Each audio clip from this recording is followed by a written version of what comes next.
Personne n'avoue, Dominique Strauss-Kahn, je suis un peu obligé d'en parler ce soir.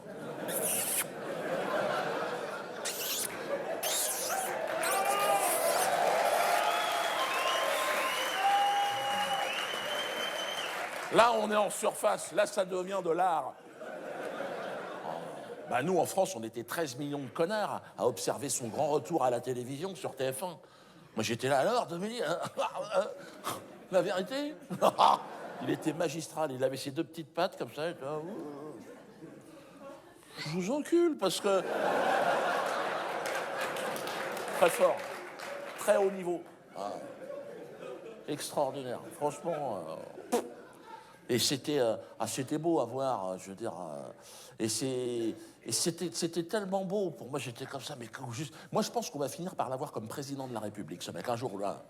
Et c'est l'avantage, et quelque part, c'est bien, parce qu'avec lui, bon, terminus, tout le monde descend. Là, je veux dire, là, on aura Polanski à la culture, Marc Dutroux à l'éducation nationale, Madoff au budget.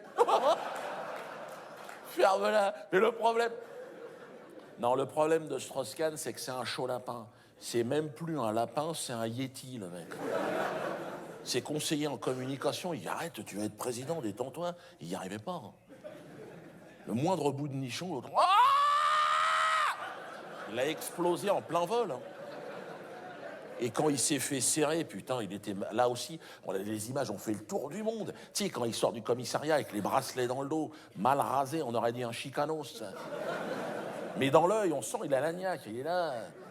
Je te nique, toi.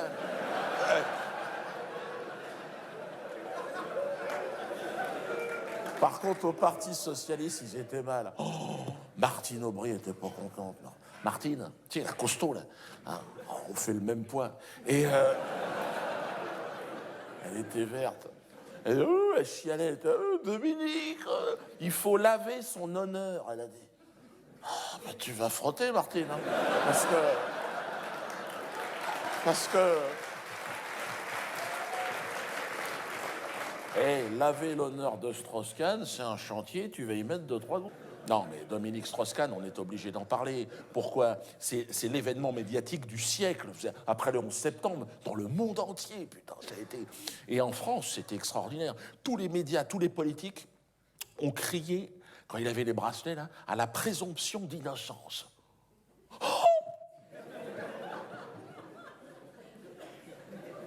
Qu'est-ce que ça fout là? Alors, on nous a expliqué à nous, hein, nous les crétins, nous la merdasse, hein, si, toi aussi. Il dit non, pas moi. Toi, je dirais même 150%. Ils nous ont expliqué, certes, tout l'accuse. DSK. C'est un dossier qui pue la merde à 10 km. Ouvre les fenêtres. Les preuves de sa culpabilité, il n'y a que ça. Et ranger les preuves, les gars, quand on rentre, ça fait dégueulasse. Certificat des médicaux, tout. Il lui a déboîté le caisson. Il lui a pété la clavicule, attends. Et puis, non, mais attends, il y a tout. Puis les bandes vidéo, en ce moment, qui traînent sur Internet, il n'y a que ça. Où tu vois l'autre femelle chimpanzé dans un couloir. Elle a paumé ses bananes, qu'est-ce qui se passe? Et puis elle lui a mis un coup de patte en sortant de la piole. Elle était énervée. On a retrouvé une griffe dans le gras du bide. Et puis, non mais attends, et puis son sperme, on en a retrouvé sur la moquette, dans le couloir, dans l'ascenseur, dans le parking. Ils en auraient retrouvé sur le fuselage d'un avion qui survolait New York. Il avait la pression aussi, le gars. Patron du FMI, je veux dire, il gère pas un kebab à Bobigny, le mec. À un moment donné, il a lâché le tuyau d'arrosage. Sol, plafond, moquette, c'est parti en... Non, mais attends, il aurait jamais dû être chopé, le mec. Parce que c'est Dominique Strauss-Kahn. Je veux dire, il y a eu un dysfonctionnement, c'est pas possible. Mais pourquoi? Parce que Dominique Strauss-Kahn, je suis en train de te dire. Bon, Dominique, tu mets ça à la poubelle. Mais il reste l'essentiel. Strauss... Oh, pardon, monsieur, excusez-moi d'avoir dérangé. Il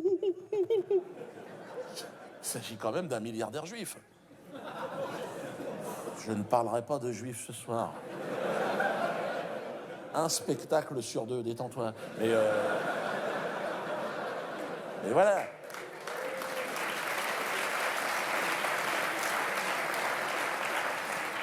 c'est un peu délicat de passer à côté de l'affaire Strauss-Kahn.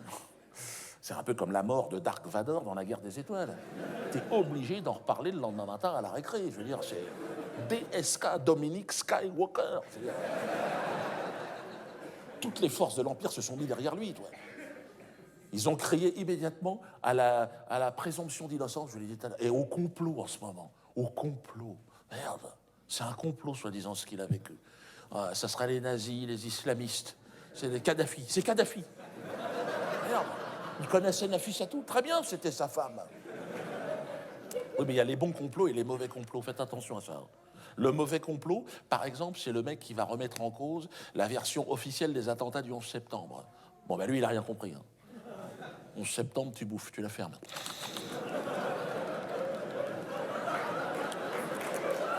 C'est bon, c'est bon. Je peux en avoir une autre part. Tu finis les miettes dans l'assiette. Abdullah, c'est bon. Ça. Ah oui, non, attention, en France, il y a des lois. Il y a des versions officielles de l'histoire qu'on ne remet pas en cause. C'est comme l'histoire des chambres à gaz. Tu vas pas commencer à dire, on pourrait voir les plans. Chambre à gaz, tu manges et tu la fermes. Non, si. C'est un pique-nique, tu vas jusqu'au bout. Tu plies la nappe, tu ranges ça dans le coffre. Merci, à demain. Et puis, bien sûr, vous avez le bon complot. Dominique Strauss-Kahn est innocent, il est victime d'un complot. Il est accusé de tentative de viol, certes. 3, 4. Mais il faut être prudent. Eh oui, parce que c'est Dominique Strauss-Kahn, les mecs. Tu te rends compte, il était déjà président, le mec. Ils n'ont rien compris quand il s'est fait choper. Je veux dire, mais oui, les élections, c'est pour des gens comme nous, tu sais, c'est une formalité pour faire croire que tu participes au truc. Mais je veux dire, il avait déjà les chaussons brodés à l'Élysée, l'autre, il avait fait changer les moquettes là-bas, parce qu'il a une petite tendance à les dégueulasser assez rapidement. Mais bon. Donc quand il s'est fait soper avec les bracelets, mec, de l'Élysée à Matignon, en passant par la grande synagogue de Jérusalem, rangez vos bites, les copains, jusqu'aux Jeux Olympiques 2012, parce que là, on est dans le collimateur. Et là, c'est Bernard-Henri Lévy qui monte au créneau. Quand il y a un mec de la mafia qui se fait prendre la bite dans le sac, l'autre, il débarque. C'est le nettoyeur en communication. Il nous avait fait le coup avec Polanski. Il arrive sur tous les plateaux télé. Déjà, il a les clés. Alors, dégage. Vous êtes tous virés. Alors, il sort sa clarinette magique. Choix d'ananas, choix abricot. On a beaucoup souffert. Non, mais c'est vrai. Non, mais attends. Bon, on est tous innocents, moi le premier. Bon, attends, moi j'ai toutes les associations israéliennes sur le dos. Toutes depuis près de 10 ans maintenant, jusqu'à l'Élysée, qui est quand même la plus connue. Bon, qu'est-ce que j'ai fait? J'ai fait des sketchs, moi. Mais mon cas est bien plus grave que celui de Dominique Strauss-Kahn. Bien sûr, lui, il n'y a pas d'arrêté municipal. Quand il arrive, direction TF1, Champagne, il faut dire que sa femme est partie aux États-Unis avec un chéquier comme ça. Elle l'a dit, Dominique, je te laisserai jamais tomber. Mais elle a rincé, crois-moi bien. Elle a fait des chèques, il paraît qu'elle arrive aux États-Unis. Tenez. Mais j'ai rien à voir là-dedans, madame. C'est pas grave. C'est parce que ça fait le mouvement, comme ça, après je repars. Allez. C'est ça. Ils sont allés faire des chèques en Afrique pour faire pression sur la famille. Toi, ils se sont dit, bon, ils sont arrivés au Bénin, les avocats de Strauss-Kahn. Alors, elle est même pas d'ici, c'est pas grave. Tiens, bouffe, prends du fric dans ta gueule. Et alors, dans la famille de Nafissatou, t'imagines comment ça s'est passé. Dans le petit village perdu au fond de je sais pas quoi. Tiens, c'est toi la grand-mère? Tiens, refais-toi les chicots déjà, parce que... Au final, mais non, mais regarde, Strauss-Kahn, il va revenir dans 15 jours. Ça sera sur France 2 maintenant, bien sûr. Et puis il va nous sortir un bouquin qui va traiter de l'antisémitisme chez les femmes de ménage noires américaines. Il va chialer, ils vont faire un DSK-ton, tu sais, il faudra donner du fric pour l'aider, lui et sa famille. Bien sûr. Au final, violer une femme noire, franchement, violer une femme noire aujourd'hui, c'est bien. C'est bien. Ferme-la à tout jamais. C'est pas un dialogue, là. Bon, alors... C'est ce qu'a dit Jean-François Kahn, au passage, quand son pote s'est fait serrer. Hein. Jean-François Kahn, lui, c'est Kahn. Et Strauss, non, il n'y en a pas. C'est sec, il n'y a pas de sauce avec la viande. Et alors, hein? Il a dit, quand son pote avait les menottes, il a dit, oh, laissez-le, ça va. On lui a dit, oui, mais il a violé des gens. Alors, oh, j'appelle pas ça. Il a parlé, lui, de troussage de bonne. C'est pour excuser DSK. Parce qu'à l'époque des rois, t'avais le droit, plus ou moins, toi. Quand toi, il y a une bonne qui passe, tiens, regarde là, toi. Merde. T'as vu, rien dans les mains, rien dans les poches. C'est un tour de magie, dégage. Merci. Bon, c'est le troussage de bonne. Mais si je trousse ta mère, Jean-François Kahn, qu'est-ce qui se passe? Mais non, mais c'est dans le showbiz, c'est ça. C'est comme tuer sa femme à coups de poing, par exemple. C'est regrettable, détends-toi. Mais ça n'est pas forcément disqualifiant quand t'es dans le show business, non? C'est ce qu'a fait Bertrand Cantat. Ben lui, il était invité à Avignon cette année, par exemple. Alors que moi, Avignon, oublie ça à tout jamais. Dans un périmètre de 50 km, par satellite, il est là! J'allais à Marseille, détendez-vous les gars, là.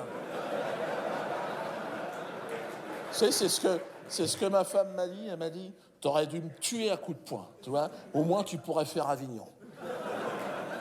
Je lui ai dit, oui, mais tu serais morte. Ah oui, m'a dit. Parce qu'elle est un peu lente. Mais non, ce soir, je suis méchant, je lâche des blazes. Je suis motivé. Polanski, attends, il était ici, d'ailleurs. C'est pareil, reçu au ministère de la Culture. Bon, tu me diras, le ministre, c'est le même. Avec des pétales de fleurs. Normal, non. Il a quand même violé une petite gamine, le mec. Tiens, remets tes couettes, t'es jolie, toi. Tu veux faire du cinéma avec tonton Roman? Tiens, prends un cacheton déjà, fais dodo. Une fois qu'il a roupi, il lui fait faire le tourniquet. On va où, les mecs? T'as vu, même toi, ça te choque. C'est Woody Allen, reçu à l'Élysée, lui, avec les trompettes et le pognon de l'État. L'autre, il a épousé sa fille, le mec. On n'épouse pas son enfant, quand même. Même les koalas hésitent à faire ça. Adoptive, c'est vrai, il est allé acheter ça au Vietnam au moment des soldes. C'est un Américain, c'est un patriote. Mais bon, où va le monde? Attendez, d'accord. Bon, moi, je suis un infréquentable, c'est vrai. Tu le sais, toi aussi. De là à devenir un des premiers infréquentables de France, d'Europe, je m'y attendais pas. Je m'y attendais. Non, mais c'est du boulot, hein. Tu deviens pas infréquentable comme ça. Hein. Moi, c'est le sketch Chaud Ananas. C'est ça qui m'a placé en pole position de manière assez durable. Je sentais quand je faisais ce sketch que je faisais une échappée, tu vois. Le peloton des humoristes, ben arrêtez les gars, allez pédale, viens là. Arrête de faire des sketchs sur les godasses de ski, viens voir. Chaud ananas, chaud abricot. Non, sans fausse modestie, c'est vrai que là, j'ai mis la barre. J'ai fait marrer jusqu'à Téhéran avec ce sketch. Et pour les faire marrer, les mollahs, accroche-toi.